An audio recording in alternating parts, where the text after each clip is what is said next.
What if I told you that my biggest regret so far with the DJI Mini 3 Pro was to get this DJI RC remote. This remote has been a remote that I loved more than anything else, all until I realized that this is actually a remote I wanted to have all from the beginning. Let me tell you why. I thought the DJI Mini 3 Pro was a very capable drone and that it could do all these amazing things, and if you follow me on my channel you know that I love all the features it has. But the thing is that there are things that you can't do together with this remote, but you can do it together with this remote. And I just wish I knew these earlier. But before we dig into those features, let us compare these two remotes, the DJI RC against the DJI RC Pro.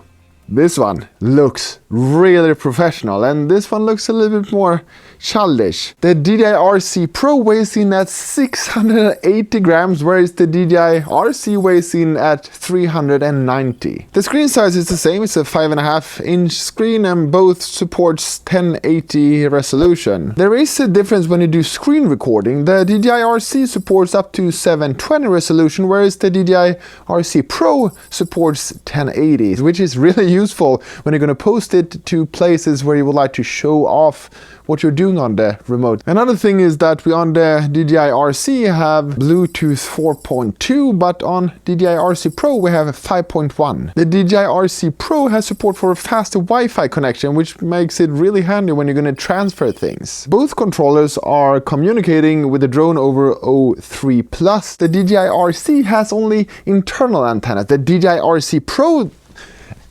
at the other hand, that one also has external antennas, and that results in a lot stronger signal strength and communication quality with the drone. The DJI RC Pro actually has a smaller battery of 5000 milliamps, whereas the DJI RC has a battery of 5200 milliamps. The difference is though that the DJI RC has a 3.6 volts battery, whereas the DJI RC Pro has a 7.2 volts battery. So the difference is that a DJI RC actually gives us 18.72 watt hours of effect, and the DJI RC Pro gives us 36 watt hours effect.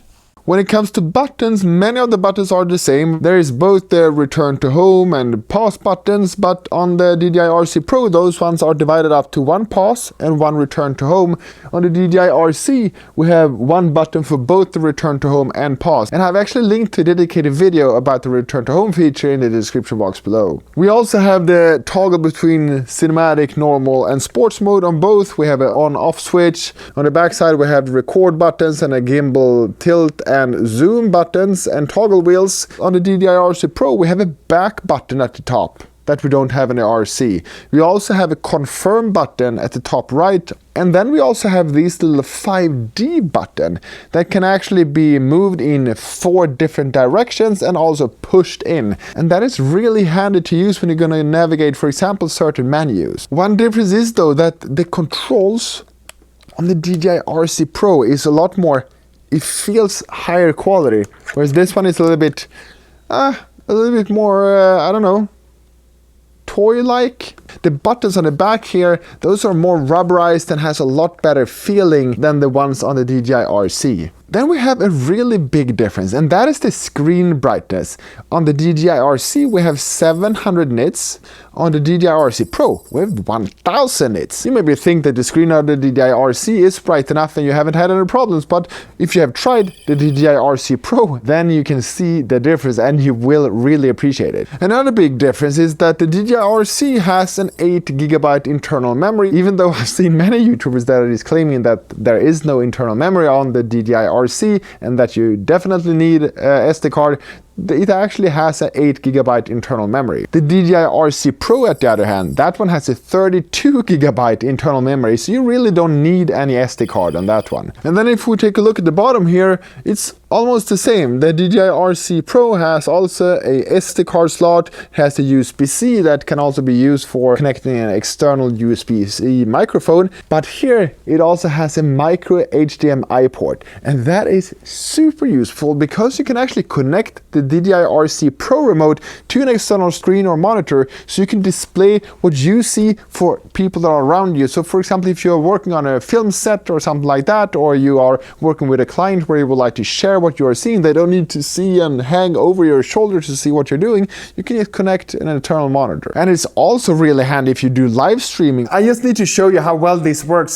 I'm at a friend's place and I've plugged in an HDMI cable into this projector, and the other end of the HDMI cable has this HDMI Mini plug. So the only thing I need to do is to plug it into the remote, and the DJI RC Pro is automatically going to feed this image out in the cable, and then it's going to end up here on the wall within just a couple of seconds. And then when you're flying, you're going to get this image directly to where you would like to have it, so anyone that needs to see the screen can see the screen instead of hanging over your shoulder. And I've of course put links to all of these things in the description box below. So back to out of me again. Another thing is to compare how fast these two remotes starts up. We can see how long time it takes for both of them to actually get ready.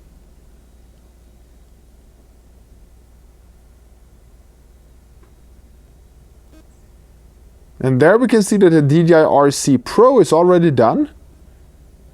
Where is the DJI RC?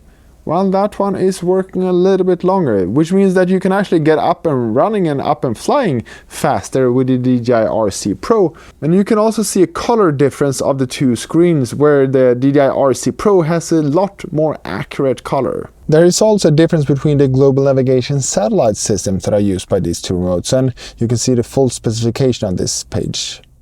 Let us look at this back button, because that one is really cool. Because if you are anywhere in the menu somewhere, you can just press the back button and you go back to the previous screen. You can double tap it to go back to the home screen. And it also works in conjunction with other buttons. If I hold the back button together with turning this toggle wheel, I change the display brightness. If I hold the back button and take the other wheel, I adjust the volume of the remote. And then I can also use that one together with the 5D button to access the menu. I can take to the left to access my different apps. I can take up to access the home menu. And then we also have the confirm button at the top right, and the confirm button does not work in the DJI Fly app. So you might wonder, so what are you going to use that button for then? Well, this is the real deal breaker. You can install third-party apps on it. Both of these remotes, both the DJI RC and the RC Pro, are running Android, but on the DJI RC, the Android are kind of locked down. But in the DJI RC Pro remote, we can access a home screen. And here you can see the apps that I have installed. And as I said, on this remote, we can install third-party apps, which I have done here. For example, the Drone Link app. And what this app does is that it unlocks amazing features in the DJI Mini 3 Pro. For example, you can fly by waypoints. In the DJI Mini 3 Pro together with the DJI RC, you can only do that in time-lapse. You can also create on your computer flight patterns and then automatically sync that into remote if you, for example, would like to capture an area for photogrammetry. And photogrammetry, that is just amazing, and I'm gonna go into that deeper in a future video. But basically, you can capture a mosaic pattern over the area you are, so you can create your own Google Maps or Apple Maps, but so much more advanced and enhanced, so you can just zoom in on the smallest detail. And you can also create, for example, 3D models, so you can fly around and capture a building or something, and then you can just have that in 3D on a computer afterwards. So the thing to be able to install third-party apps on remote that you can't do on the DJI RC, it's just worth everything, because when you do that, you can suddenly start to earn some really good money with your drone. The next thing we're gonna do, that is to watch that video, because that is the video YouTube recommended to watch next, and I would love to see you in that video. And don't forget, like and subscribe, and also maybe consider a super thanks, because that is to say thank you in a very special way. See you in the next video. Bye.